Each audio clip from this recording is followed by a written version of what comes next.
Hello students, welcome back. Our today's topic is analysis and design of beams. इससे पहले हमने different type of grade of concrete and grade of steel के बारे में discuss किया था, जो हमारा लेक्चर नंबर 1 था। और आज के लेक्चर के अंदर हम पढ़ेंगे कि हमारे कितने टाइप्स की बीम्स होती है, उस बीम को हम कैसे डिज़ाइन करते हैं, कैसे उसका एनालिसिस करते हैं, उसके बारे में डिस्कस करने वाले हैं। कितने टाइप्स की बीम होती है उसको समझने से पहले मैं आपको बताना चाहूँगा कि जो हमारी बीम होती है उसके अंदर हमें जो स्टील बार्स होते हैं, जो हमारा सरिया होता है, वो कहाँ पर प्रोवाइड करवाना होता है। ठीक है, तो देखिए जैसे हमारे पास में कोई सिंगली सपोर्टेड बीम है, we have a single supported beam, और हमें पता है कि सिंगल सपोर्टेड बीम कैसे होती है।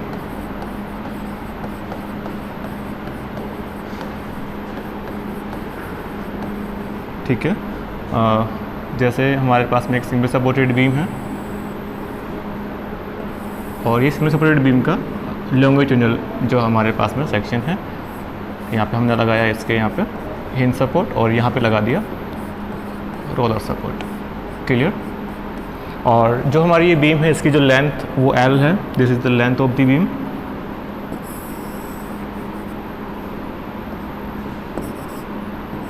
क्लियर। और जब हम इसके ऊपर लोड लगाएंगे तो हो सकता है कि हमारी बीम जो है ड्यू टू लोड वो हमारी बीम है वो डिफ्लेक्ट कर जाए। ठीक है, तो और ये जो हमारे पास में है बीम की न्यूट्रल एक्सिस है, this is the neutral axis of the beam, neutral axis. अब हमने क्या किया, बीम के सेंटर में लोड लगा दिया,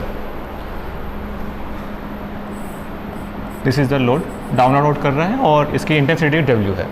जब हमने लोड लगाया तो हो सकता है कि हमारी बीम जो है लोड बहुत ज़्यादा होने के कारण वो डिफ्लेक्ट हो जाए, और डिफ्लेक्शन का जो शेप होगा वो बीम का कुछ इस तरीके से होगा।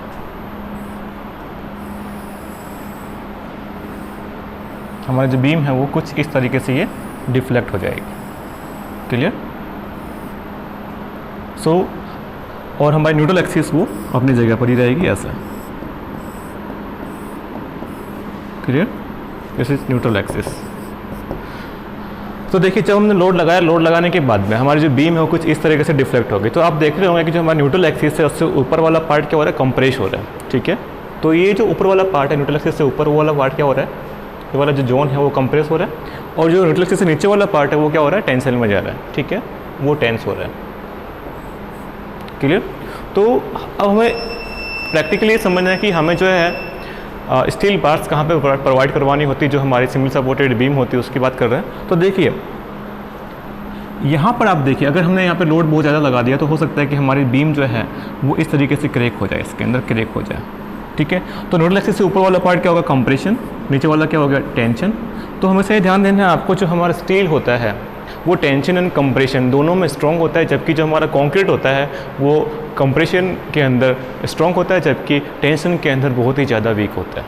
ठीक है, तो यहाँ पर आप देख रहे होंगे बिलो द न्यूट्रल एक्सिस जो हमारा बीम है वो टेंशन जोन में आ गया, और जो बिलो द न्यूट्रल एक्सिस हमारा बीम है वो कंप्रेशन में आ गया। तो हमें यहाँ पर ये देखना है कि जो हमारा वीक पोर्शन कौन सा है बीम के अंदर, वो हमारा टेंशन जोन वाला वीक पोर्शन है। तो हमें सही ध्यान है जो हमारा वीक पोर्शन होता है वहाँ पर हमें स्टील बार्स प्रोवाइड करवाने होते हैं। तो हम कहाँ प्रोवाइड करवाएंगे, जो हमारा टेंशन जोन है यहाँ पर हमें स्टील बार्स प्रोवाइड करवाने होते हैं। तो वो यहाँ पर जो हम ये स्टील बार्स प्रोवाइड करवा देंगे। तो आपको एक चीज़ यहाँ पता चल गई, जो सिंगल सपोर्टेड बीम होती है उसके अंदर जो हमारा टेंशन जोन होता है उसके अंदर हम स्टील बार्स प्रोवाइड करवाते हैं। ठीक है, अब नेक्स्ट एग्जांपल हमारे पास में आगे रहेगा कैंटिलीवर बीम का, कि हमारी कैंटिलीवर बीम होती है तो उसके अंदर हम स्टील बार्स कहाँ प्रोवाइड करवाएंगे। सेकंड हमारी बीम है वो कैंटिलीवर बीम।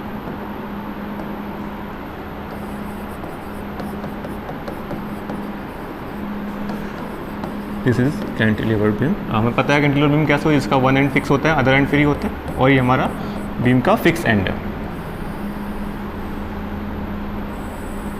ठीक है, ये हमारे पास में कैंटिलीवर बीम है जिसका वन एंड फिक्स है, अदर एंड फ्री है, और ये इस बीम की neutral axis, this is the neutral axis of the beam. तो देखिए जब हमने इस बीम के ऊपर लोड लगाया, सपोज यहाँ पे हमने लोड लगाया, इसकी इंटेंसिटी W है और डाउन नॉट ऐड कर रहा है। क्लियर। तो लोड लगाने के बाद में हो सकता है कि हमारा जो बीम है इस तरीके से डिफ्लेक्ट हो जाए ड्यू टू लोडिंग। हो सकता है कि हमारी जो बीम है कुछ इस तरीके से डिफ्लेक्ट हो जाए, और न्यूट्रल एक्सिस के अंदर कोई भी चेंजेस यहाँ पर आपको देखने को नहीं मिलेंगे। क्लियर। तो आप देख रहे होंगे कि हमारा जो न्यूट्रल एक्सिस है, ये हमारा न्यूट्रल एक्सिस, क्लियर। तो न्यूट्रल एक्सिस से अपर वाला जो पार्ट है वो क्या हो रहा है, टेंस हो रहा है, टेंसल में आ गया, तो ये हमारा टेंसाइल जोन हो जाएगा। और जो न्यूट्रल एक्सिस से नीचे वाला पार्ट है वो क्या हो गया, हमारा कंप्रेस हो गया, तो ये हमारा ये क्या होगा, कंप्रेशन जोन हो गया। मतलब सिंगल सपोर्टेड बीम का अपोजिट होता है इसके अंदर। एक ही हमारी एक बीम ऐसी है जिसमें अपर पार्ट जो है टेंशन में होता है, ठीक है। तो कैंटिलीवर बीम में आपको स्टूडेंट चीज़ ध्यान रखना है कि कैंटिलीवर बीम के अंदर जो हमें रेनफोर्समेंट बार लगवाने होते हैं वो लगवाने होते हैं टेंशन जोन जो हमारा टॉप पार्ट होता है इसका, ठीक है। तो हम क्या करेंगे, जो हमारा टेंशन जोन है टॉप पार्ट है, इसके अंदर हम जो हमारा है स्टील बार लगाएंगे, जिससे क्या हो जाएगा, हमारा बीम रीइंफोर्स्ड हो जाएगा, ठीक है। तो हम स्टील बार्स कहाँ प्रोवाइड करवाएंगे, इसके जो हमारा ये टेंशन जोन है इसके अंदर प्रोवाइड करवा देंगे, जो हमारा टॉप पार्ट है, क्लियर। तो आपको यहाँ पे प्रैक्टिकली पता चल गया कि क्या सिंगल सपोर्टेड बीम और कैंटिलीवर बीम में हमें स्टील बार्स मैक्सिमम कहाँ प्रोवाइड करवाना होता है, क्लियर। अगर मैं यहाँ पे इसका इस बीम का अगर मैं क्रॉस सेक्शन बनाऊँ, ठीक है, तो ये कुछ इस तरीके से बनेगा,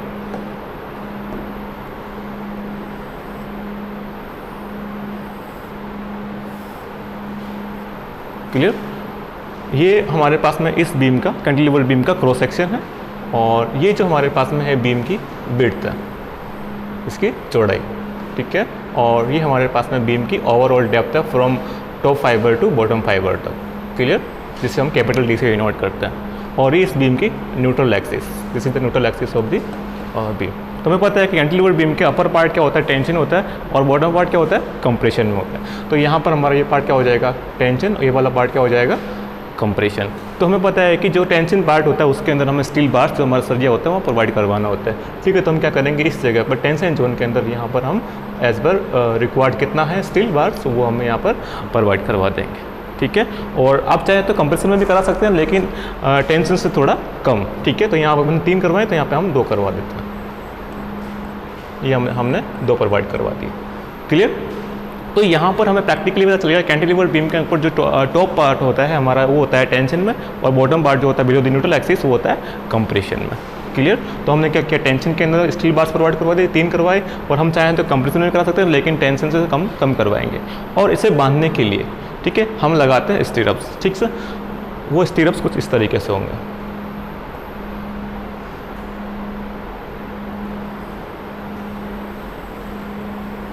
ये हमारे बीम के जो स्टील बार्स लगे हुए हैं टेंशन एंड कंप्रेशन जोन के अंदर, उसको बांधने के लिए हमारे क्या है, स्टीरअप्स इसके अंदर लगाए जाते हैं,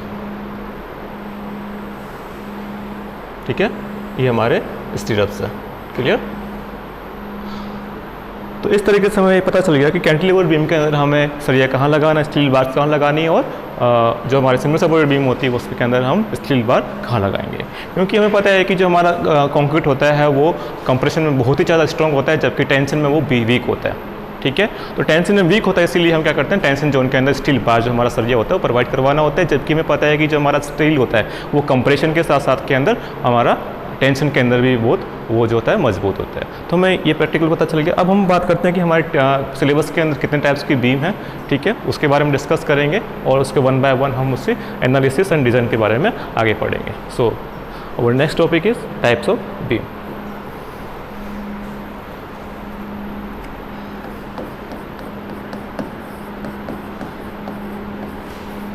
टाइप्स ऑफ आरसीसी बीम या फिर बीम। सबसे पहले हम बात करेंगे सिंगली रेनफोर्स्ड बीम की, कि सिंगली रेनफोर्स्ड बीम क्या होती है।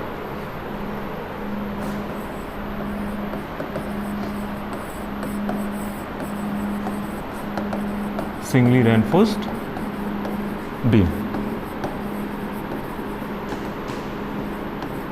ठीक है। तो देखो नाम से पता चल रहा है सिंगली। अगर किसी भी बीम के अंदर किसी भी एक जोन के अंदर हम स्टील बार्स प्रोवाइड करवाते हैं, ठीक है, तो उसे बोला जाता है सिंगली रेनफोर्स्ड बीम, ठीक है। जैसे हमारे पास में कोई बीम का क्रॉस सेक्शन, ये हमारे पास में ब्लॉक डायग्राम बना रहा हूँ मैं यहाँ पे, क्लियर। और ये इस बीम की न्यूट्रल एक्सिस, इसी तरह neutral axis of the beam. ये हमारा पार्ट सपोज कंप्रेशन है, और ये हमारा पार्ट टेंशन है बीम का, ठीक है। तो हमें पता है कि टेंशन जोन के अंदर हमें स्टील बार्स प्रोवाइड करवानी होती है। तो किसी एक जोन के अंदर अगर हम स्टील बार्स प्रोवाइड करवाते हैं सिंगल जोन के अंदर, ठीक है, तो ये जो हमारी बीम होगी, ये जो हमारी बीम होगी वो क्या होगी, सिंगली रेनफोर्स्ड बीम होगी, क्लियर। नेक्स्ट हम बात करते हैं डबली रेनफोर्स्ड बीम की।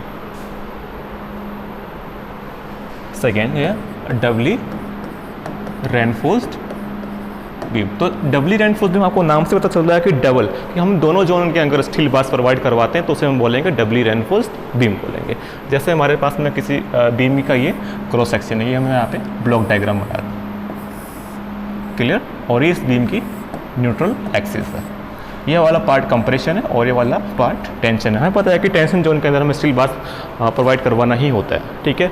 तो हमने क्या किया, यहाँ पर टेंशन जोन के अंदर स्टील बार्स प्रोवाइड करवा दिए 1 2 3 एंड 4, क्लियर।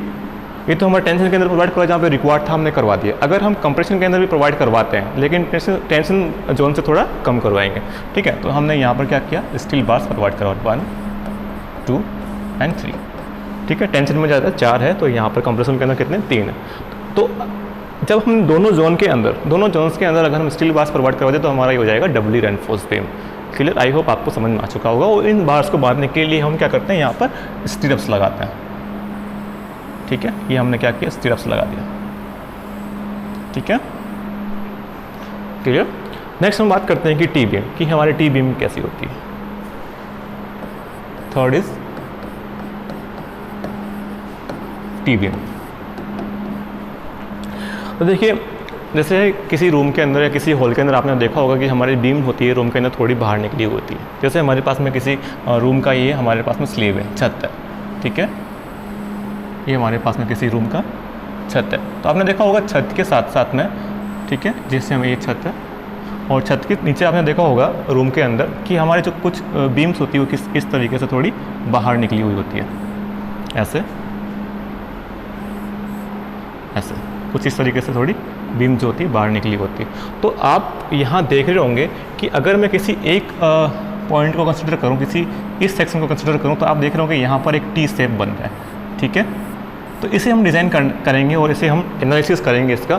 तो ये होती है हमारी टी बीम। तो आप देख रहे होंगे यहाँ पे टी शेप का बीम बन रहा है जो हमारा स्लेब के साथ में कास्ट किया जाता है, इसे बोलते हैं टी बीम, ठीक है। ये दो टाइप की होती है, आइसोलेटेड भी होती है और मोनोलिथिक भी होती है। दोनों के बारे में हम डिस्कस करेंगे। सेकेंड थर्ड हो गया हमारा टी बीम। नेक्स्ट हमारे पास में आता है लिंटल। फोर्थ हमारे पास में आ जाएगा लिंटल। कि लिंटल क्या होता है, ठीक है। जैसे आपने देखा होगा किसी भी रूम के अंदर जो डोर्स, विंडो या फिर वेंटिलेटर्स जो होते हैं उसके ऊपर, ठीक है, ये स्ट्रक्चर बनाया जाता है, ये बीम, ये जो लिंटल बनाया जाता है। कैसा होता है, जैसे हमारे पास में कोई एक रूम है, ठीक है, ये हमारे पास में एक रूम है और ये इस रूम का डोर है, क्लियर। ये इस रूम का डोर है। हमने क्या किया, इस डोर के ऊपर ये जो बीम बनाया है, इस बीम को हम बोलेंगे लिंटल, ठीक है। क्योंकि अगर हम लिंटल नहीं बनाएंगे तो इसके ऊपर जो हमारी ब्रिक मेजनरी या फिर स्टोन मेजनरी हम जो है वो नहीं कर पाएंगे, ठीक है। तो ब्रिक मेजनरी और स्टोन मेजनरी को सपोर्ट करने के लिए हम क्या करते हैं, यहाँ पर एक लिंटल बनाते हैं। इस लिंटल के ऊपर जो हमारी ब्रिक मेजनरी और जो हमारी स्टोन मेजनरी है वो रह सकती है, ठीक है। तो इसे बोलेंगे लिंटल। तो हम इस लिंटल का भी डिज़ाइन करेंगे, क्लियर। नेक्स्ट हमारे पास में जो बीम आता है वो है हमारे पास में कैंटिलीवर में, जो हमने थोड़ी देर पहले डिस्कस किया।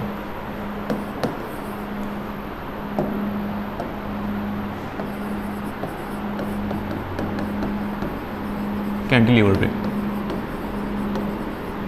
क्लियर। पता है कैंटिलीवर बीम कैसा होता है, इसका one and fix and other and free, ठीक है। तो कैंटिलीवर बीम के अंदर हम स्टील बार्स जो है वो कहाँ प्रोवाइड करवाते हैं, टॉप जोन के अंदर। जो हमारा टॉप जोन होता है वो क्या होता है, टेंशन होता है, और नीचे वाला पार्ट क्या होता है, कंप्रेशन होता है। तो हम क्या करेंगे, स्टील बार्स जो है हम यहाँ पे प्रोवाइड करवाएंगे, क्लियर दैट। तो ये हमारे पास में है कैंटिलीवर बीम। तो हमें ये 5 बीम्स को क्लियर करना है। सबसे पहले हमने देखा सिंगली रेनफोर्स्ड बीम, फिर डबली रेनफोर्स्ड बीम, फिर हमने पढ़ा टी बीम एंड नेक्स्ट हमने पढ़ा था लिंटल एंड लास्ट जो हमारा है वो क्या है, कैंटिलीवर बीम, क्लियर। तो सभी का एनालिसिस है और सभी का डिज़ाइन होता है। तो बात करते हैं हम एनालिसिस एंड डिज़ाइन की। सबसे पहले आपको बताना चाहूँगा दोनों के बीच में डिफरेंस क्या है। एनालिसिस में क्या होता है कि क्वेश्चन के अंदर आपको जो है बीम की विड्थ, बीम की डेप्थ और बीम के अंदर कितने स्टील बार्स लगाए गए हैं और क्या डाया के हैं, ये सब कुछ आपको क्वेश्चन के अंदर गिवन होता है। और आपको फाइंड करना होता है कि जो हमारी बीम है वो कितना मूवमेंट ऑफ रेजिस्टेंस कैरी कर सकती है, ठीक है। हमें वहाँ पे मूवमेंट फाइंड करना होता है और ये भी फाइंड करना होता है इसी के साथ साथ कि जो हमारी न्यूट्रल एक्सिस होती है वो टॉप फाइबर से कितनी डेप्थ में है, वो होती है x u. X u is position of neutral axis, कि हमारी जो बीम है, हमारी जो बीम की जो न्यूट्रल एक्सिस है वो टॉप फाइबर से कितनी डेप्थ में है। तो ये तो होता है एनालिसिस, ठीक है। सो बात करते हैं analysis and design of the beams.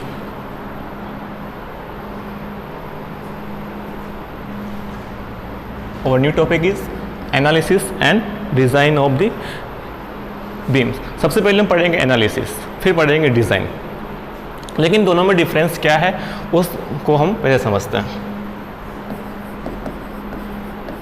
दोनों अपने सिलेबस में है, एनालिसिस एंड डिज़ाइन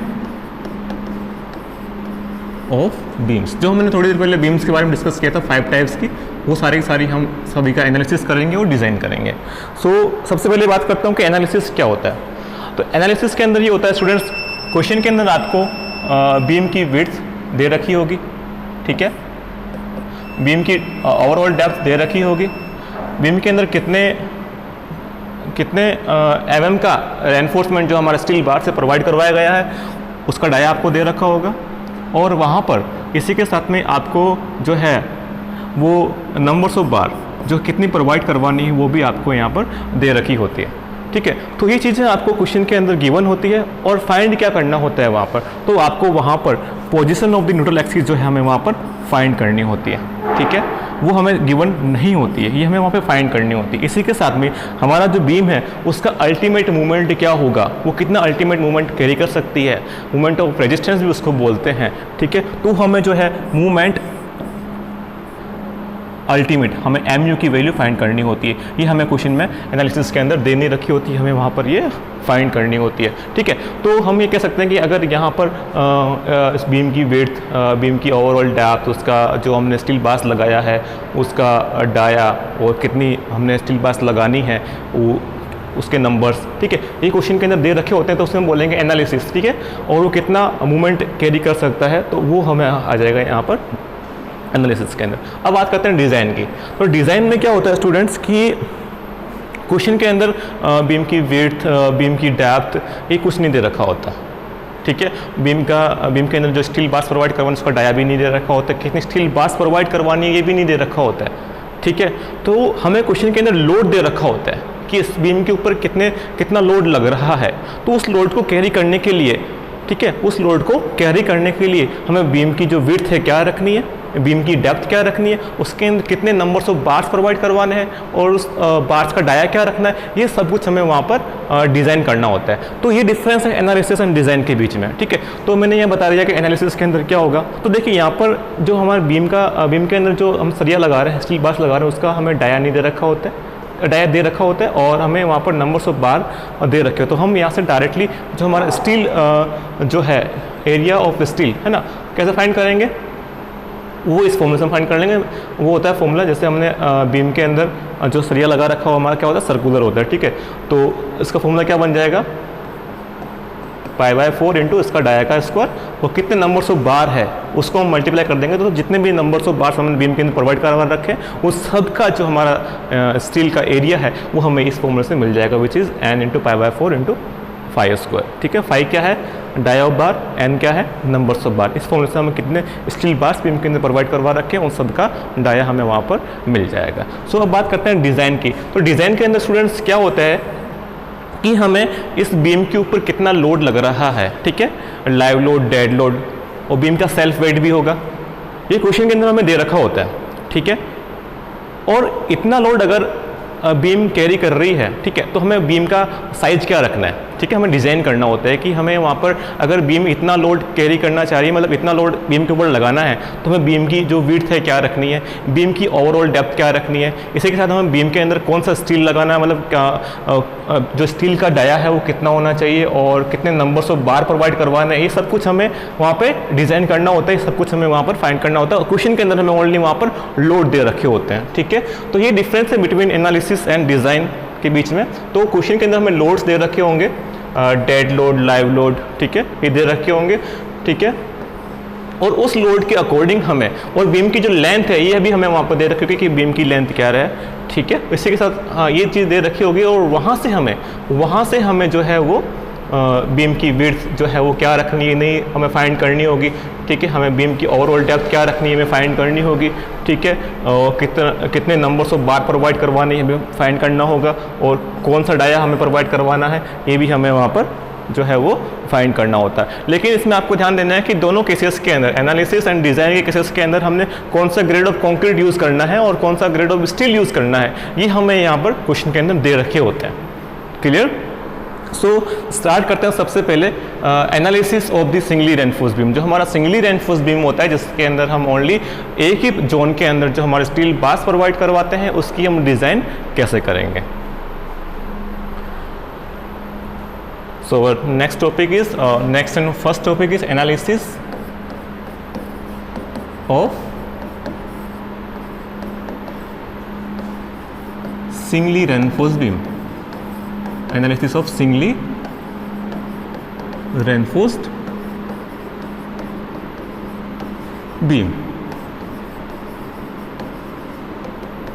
तो सिंगली रेनफोर्स बीम का एनालिसिस को समझने से पहले मैं यहाँ पर सिंगली रेनफोर्स बीम का सबसे पहले डायग्राम बनाऊंगा, ब्लॉक डायग्राम जो हमारा क्रॉस सेक्शन रहता है, और उसका स्ट्रेस एंड स्ट्रेन कर्व जो हमारा डायग्राम होता है वो क्या बनता है, कुछ फॉर्मूला में आपको लिखाऊंगा यहाँ पर। उसके बाद में हम इसका एनालिसिस के बारे में डिस्कस करेंगे, कैसे कैसे क्वेश्चंस आते हैं एग्जाम के अंदर, वो क्वेश्चन भी हम आज करने वाले हैं, ठीक है। सबसे पहले यहाँ पर जो हम बात कर रहे हैं सिंगली रेनफोर्स बीम की कर रहे हैं, और सिंगली रेनफोर्स बीम कैसे होती है थोड़ी देर पहले मैंने आपको बताया कि अगर हम किसी भी एक जोन के अंदर जो हमारा टेंशन जोन होता है उसके अंदर अगर हम स्टील बार्स प्रोवाइड कराए तो हमारा वो बीम जो होता है वो सिंगली रेनफोर्स बीम होता है, नाम से पता चल रहा है, ठीक है। सो यहाँ पर सबसे पहले मैं जो हमारा सिंगली रेनफोर्स बीम है उसका ब्लॉक डायग्राम बनाने वाला हूँ।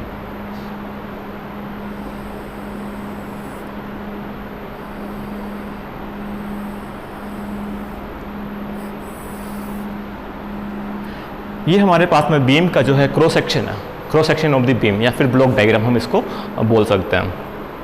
क्लियर? ये जो हमारे पास में है बीम की विड्थ है, जिसे हम स्मॉल बी से इनोट करेंगे। क्लियर? और ये बीम की न्यूट्रल एक्सिस, और हमारी बीम कौन सी, सिंगली रेनफोर्स बीम है। तो हमें पता है सिंगली रेनफोर्स बीम के अंदर जो हमारा टेंशन जोन होता है, अगर हम इसको as a single supported beam मान के चलें, ठीक है, तो हमारा जो ये वाला पार्ट होगा वो क्या होगा, टेंशन जोन होगा, और ये वाला जो पार्ट होगा वो क्या होगा, कंप्रेशन जोन होगा। हमें पता है कि जो हमारा टेंशन जोन होता है उसके अंदर हमें स्टील बार्स प्रोवाइड करवाना है। सो हम क्या करेंगे, यहाँ पर इस पोर्शन के अंदर जो हमारे स्टील बार्स है ये प्रोवाइड करवा देंगे। ये हमने यहाँ पर स्टील बार्स प्रोवाइड करवा दी। क्लियर?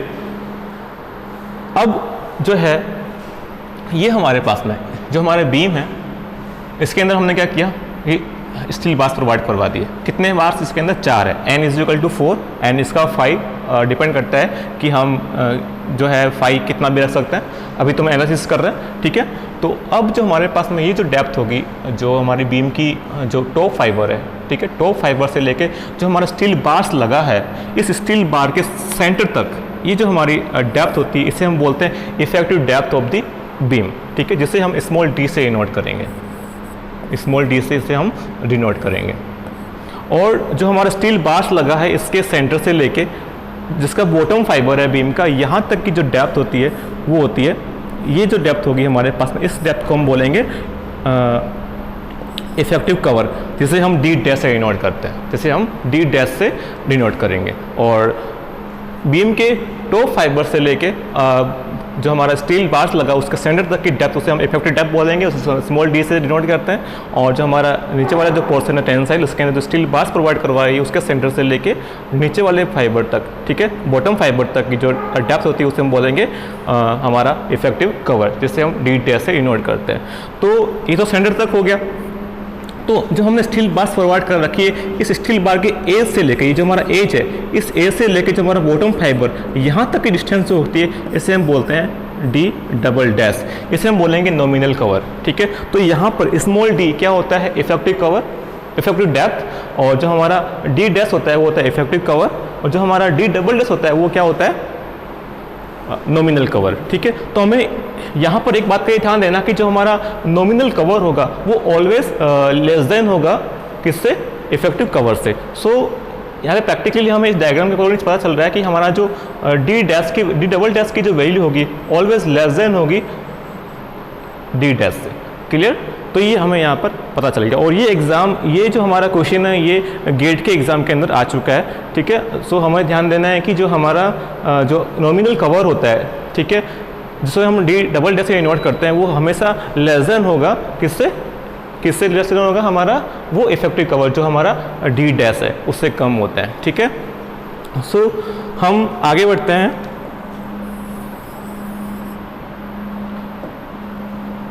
तो यहाँ पर हमने बीम के डायमेंशंस जो हमने लिख दिए। एक बात का आपको ध्यान देना है कि ये जो हमारी न्यूट्रल एक्सिस है बीम की, ये टॉप फाइबर से, बीम के टॉप फाइबर से कितनी डेप्थ में है उसे हम डिनोट करेंगे एक्सयू से। ठीक है, x u is position of the neutral axis. ये शो करती है कि हमारी न्यूट्रल एक्सिस है वो बीम के टॉप फाइबर से कितनी डेप्थ में है। This is position of the neutral axis. तो ये जो हमारे पास में है ये बीम का ब्लॉक डायग्राम है। क्या है? Block diagram of the beam या फिर cross section of the beam भी इसको हम बोल सकते हैं। अगर अब बात करें कि इसका स्ट्रेन एंड स्ट्रेस डायग्राम कैसा बनेगा, ठीक है, तो उसके बारे में डिस्कस करते हैं। इस न्यूट्रल एक्सिस को मैं आगे एक्सपांड कर रहा हूँ। ठीक है, सो अब हम बात करेंगे स्ट्रेन डायग्राम की, सिंगली रेनफोर्स बीम के स्ट्रेन डायग्राम की। तो स्ट्रेन डायग्राम कैसे बनता है ये हमने स्ट्रेंथ ऑफ मटेरियल के अंदर यूनिट नंबर 2 के अंदर डिस्कस कर लिया था, स्ट्रेन कर्व के अंदर, कि हमारा स्ट्रेस और स्ट्रेन डायग्राम कैसे बनता है। ठीक है, सो जो इसका स्ट्रेन डायग्राम बनेगा कुछ इस तरीके से बनेगा। आपको स्टार्ट करना है बीम के टॉप फाइबर से लेके जो हमारा स्टील बार है उसके सेंटर तक की आपको ये स्ट्रेन और स्ट्रेस डायग्राम लेके जाना है। ठीक है, यहाँ तक। और इसका स्ट्रेन डायग्राम कुछ इस तरीके से बनता है। क्लियर? तो ये जो हमारा स्ट्रेन है, ठीक है, तो आप देख रहे होंगे जहाँ पर न्यूट्रल एक्सिस है वहाँ पर स्ट्रेन क्या हो रही है? 0 हो रही है। जैसे जैसे हम बॉटम फाइबर और टॉप फाइबर की तरफ बढ़ते हैं तो वहाँ पर हमारी स्ट्रेन जो है वो इंक्रीज होती जाती है। क्लियर? तो यहाँ पर आप देख रहे होंगे जो हमारा न्यूट्रल एक्सिस से जो ऊपर वाला पार्ट है ये क्या है? हमारा कंप्रेशन है। तो यहाँ पर जो स्ट्रेन आएगी वो क्या आएगी? EC, strain in compression zone. और जो हमारा बॉटम पार्ट है, ठीक है, यहाँ पर जो स्ट्रेन आएगी हमारी आएगी ET। ठीक है, ET is strain in tension zone, EC is strain in compression zone. Clear that? यहाँ पर ये जो EC और ET की जो वैल्यूज होती है वो क्या होती है मैं आपको यहाँ पे बता देता हूँ। तो जो स्टूडेंट्स EC की वैल्यू होती है ये होती है यहाँ पे एक्सट्रीम फाइबर पे, टॉप फाइबर पे जो हमारी वैल्यू होगी वो होगी 0.0035। हमें पता है कि स्ट्रेन की कोई यूनिट नहीं होती है, ये यूनिट लेस होती है। और यहाँ पर जो हमारा स्ट्रेन इन टेंसाइल जोन है, स्ट्रेन इन टेंसाइल जोन हमारा ये जो हो जाएगा, इसकी वैल्यू जो होती है स्टूडेंट्स ये होती है 0.002 plus FY upon 1.15 into ES। ये हमारे पास में, अगर हमें टेंशन जोन के अंदर अगर हमें यहाँ पर स्ट्रेन की वैल्यू फाइंड करनी है according to different grade of the steel, तो हमें यहाँ पर FY की वैल्यू रखनी होगी। हमें पता है कि स्टील का यंग्स मॉडुलस कितना होता है, फिक्स्ड होता है। तो यहाँ पे इसकी वैल्यूज रखेंगे तो हमारे पास में डिफरेंट ग्रेड ऑफ स्टील्स की जो हमारी स्ट्रेंथ होती है उसकी वैल्यू इस फॉर्मूले से हमें मिल जाएगी। ठीक है, अब नेक्स्ट बात करते हैं कि इसका स्ट्रेस डायग्राम कैसे बनेगा। सो स्ट्रेस डायग्राम इसका कुछ इस तरीके से बनता है। अब लिख देता हूँ स्ट्रेस डायग्राम।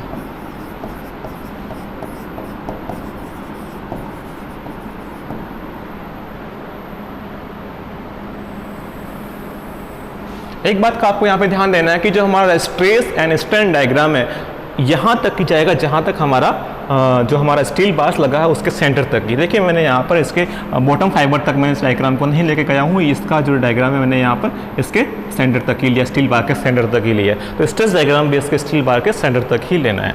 ठीक है, क्योंकि वो तो इफेक्टिव हमारा कवर है तो वहाँ पर जो स्ट्रेस और स्ट्रेन कुछ भी नहीं आएगी। क्लियर? तो इसका जो स्ट्रेस डायग्राम है कुछ इस तरीके से बनेगा। यहाँ पर रेक्टेंगल जाएगा और थोड़ा डिस्टेंस पे आके 42% एक्सयू के जो हमारा एक्सयू है ये क्या है, पोजीशन न्यूट्रल एक्सिस है, इसके 42% पे आके जो हमारा ये जो रेक्टेंगुलर पोर्शन है वो कर्व हो जाएगा और इस तरीके से यहाँ पर पैराबोलिक बन जाएगा। क्लियर? तो जहाँ से हमारा पैराबोलिक बनना स्टार्ट हुआ है और टॉप फाइबर तक का जो डिस्टेंस होता है वो एक्स का 42% होता है, 42% of the position of neutral axis. Clear? तो यहाँ पर हम कह सकते हैं 42% को 0.42 of x u, 0.42 of x u. Clear? So और 0.42 एक्स यू पर ये जो हमारा देखिए यहाँ पर न्यूट्रल एक्सिस से अपर वाला पार्ट क्या कंप्रेशन है और बॉटम वाला पार्ट क्या टेंशन है। तो 0.42 एक्स यू पर ही मैक्सिमम जो हमारा कंप्रेशन फोर्स होता है वो एक्ट करता है। ठीक है? वो कितना एक्ट करता है इसका फॉर्मूला है, मैं आपको बता देता हूँ।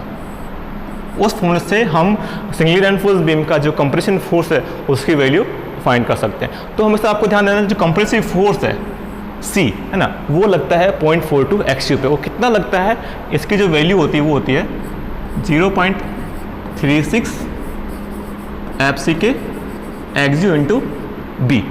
क्लियर? 0.36 एफसी के, एफसी की क्या है, characteristic compressive strength of the concrete after 28 days.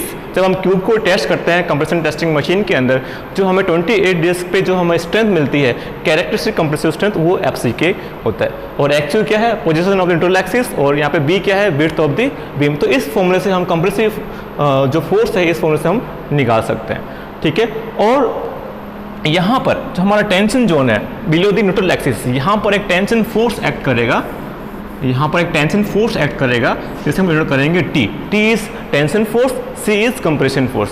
तो जो टी की वैल्यू होती है, जो टी का जो फॉर्मूला होता है, ठीक है, वो हम जो लिखेंगे वो है 0.87 Fy इंटू AST। ठीक है? तो इस फॉर्मूले से 0.87 Fy AST से हम टेंशन जोन के अंदर कितना फोर्स लग रहा है, टेंशन फोर्स लग रहा है, वो इस फॉर्मूले से हम फाइंड कर सकते हैं, which is 0.87 Fy AST। Fy यहाँ पे क्या है, yield strength of the steel. ठीक है? हम डिफरेंट टाइप ऑफ स्टील पढ़ चुके हैं फर्स्ट लेक्चर के अंदर। तो Fe 250, Fe 415 एंड Fe 500। तो डिफरेंट टाइप ऑफ स्टील के अकॉर्डिंग जो है हम Fi ले लेंगे। और AST क्या है, area of steel in tension zone. ठीक है? कि हमने कितनी नंबर्स ऑफ बार्स हमने प्रोवाइड करवा रखी है। तो यहाँ पे देख रहे होंगे इस ब्लॉक डायग्राम के अंदर कि हमने यहाँ पर 4 numbers of bar, n is equal to 4 numbers of bar हमने यहाँ प्रोवाइड करवा रखी है। और इसका फाई डाया कुछ भी हो सकता है। तो इसके अकॉर्डिंग हम जो है वो AST की वैल्यू फाइंड कर सकते हैं। अगर हम किसी भी एक बार का एरिया निकालें तो क्या हो जाएगा, π/4 इंटू फाई स्क्वायर। ठीक है? किसी एक बार का एरिया। और कितनी बार्स लगाइए, इसमें 4 लगाइए, तो इसको n से मल्टीप्लाई कर देंगे। n यहाँ पे क्या है, नंबर्स ऑफ बार। तो हमारे पास में जो AST की वैल्यू है वो मिल जाएगी, which is n into π/4 into phi square. तो इस तरीके से हम जो है हम सिंगली रेनफोर्स्ड बीम के कंप्रेसिव फोर्स और टेंशन फोर्स फाइंड कर सकते हैं। अब यहाँ पर आप देख रहे होंगे कि यहाँ पर जो हमारा सिंगली रेनफोर्स्ड बीम है, यहाँ पर इसके अंदर यहाँ पर कितनी स्ट्रेस डेवलप होगी, जो हमारा यहाँ पर स्ट्रेस डेवलप होगी वो होगी 0.45 FCK, 0.45 FCK यहाँ पर स्ट्रेस डेवलप होगी। FCK पता है क्या है, कैरेक्टरिस्टिक कंप्रेसिव स्ट्रेंथ। ठीक है? अब आप यहाँ पे आप देखेंगे कि जो हमारा कंप्रेशन फोर्स लग रहा है और जो हमारा टेंशन फोर्स लग रहा है, इन दोनों के बीच की जो डिस्टेंस होती है वो क्या होती है। ठीक है? The distance between compressive force and tension force is, जिसे हम बोल रहे हैं लीवर आर्म। क्या बोलेंगे, लीवर आर्म बोलेंगे, which is denoted by small z। ठीक है? ये क्वेश्चन भी आपके गेट के अंदर आ चुका है कि लीवर आर्म का फॉर्मूला क्या होता है। ठीक है? तो इसका जो फॉर्मूला हो जाएगा, देखिए स्टूडेंट्स, हमारे पास में ये डिस्टेंस हमारे पास में क्या है, इफेक्टिव डेप्थ है, जिसे हम स्मॉल d से लिखते हैं। ठीक है? तो यहाँ से लेके यहाँ तक अगर स्मॉल d है और ये डिस्टेंस अगर 0.42 XU है, तो हम कह सकते हैं कि ये जो डिस्टेंस हो जाएगी d माइनस 0.42 XU हो जाएगी। तो लीवर आर्म का जो फॉर्मूला होता है वो होता है d माइनस 0.42 XU। और ये क्वेश्चन जो है काफ़ी टाइम SSC JEE के अंदर और गेट के अंदर ये रिपीटेड क्वेश्चन है कि लीवर आर्म फाइंड करने का फॉर्मूला क्या होता है, which is d minus 0.42 XU। यहाँ पर आपको बीम की डेप्थ और पोजीशन ऑफ न्यूट्रल एक्सिस दे रखी होती है क्वेश्चन के अंदर, और इस फॉर्मूले से आपको यहाँ पर लीवर आर्म की वैल्यू फाइंड करनी होती है, विच इज लीवर आर्म कुछ नहीं, एक डिस्टेंस है between compressive force and tension force. ठीक है? तो इस फॉर्मूले से हम जो है वो लीवर आर्म की वैल्यू फाइंड कर सकते हैं। तो ये हमारे पास में सिंगली रेनफोर्स्ड बीम का जो स्ट्रेस एंड स्ट्रेन डायग्राम था, मैंने आपको बता दिया क्या क्या वैल्यूज इसकी है वो मैंने आपको बता दी। और एक बात का आपको ध्यान देना है कि जो स्ट्रेन जो होती है, जहाँ पर हमारा कंप्रेसिव फोर्स एक्ट करता है, यहाँ पर जो स्ट्रेन होगी, ये वाली जो स्ट्रेन है यहाँ पर होगी, ये होगी 0.0 0.002 यहाँ पर ये स्ट्रेन होगी। जैसे जैसे हम टॉप फाइबर की तरफ बढ़ेंगे वैसे वैसे हमारी स्ट्रेन जो है वो इंक्रीज होती जाएगी। तो यहाँ पर 0.42 XU पे स्ट्रेन होगी 0.002 एंड टॉप फाइबर पे हमारी वैल्यू हो जाएगी 0.0035 और ये यूनिट लेस होती है। नेक्स्ट, अब हम कैसे इसका एनालिसिस करेंगे, इसके मैं आपको कुछ स्टेप्स लिखाने वाला हूँ, ये स्टेप आपको वहाँ पर फॉलो करने हैं। ठीक है, तो आगे बढ़ते हैं। देखिए अब इसके बाद में मैं आपको बताऊंगा कि टाइप्स ऑफ सेक्शन क्या होते हैं। टाइप्स ऑफ सेक्शन क्या होते हैं, तो यहां पे हमारे पास में टाइप्स ऑफ सेक्शन 3 टाइप के होते हैं। एक होता है अंडर रेनफोर्स सेक्शन, दूसरा होता है बैलेंस सेक्शन और तीसरा होता है ओवर रेनफोर्स सेक्शन। ये 3 सेक्शन कैसे होते हैं उसको हम पढ़ते हैं आगे, और इसी के ऊपर ही हमारे क्वेश्चंस होंगे। जो हमारा एनालिसिस है बीम का, सिंगली रेनफोर्स बीम का, इसी पे बेस्ड है। ठीक है, सो अवर नेक्स्ट टॉपिक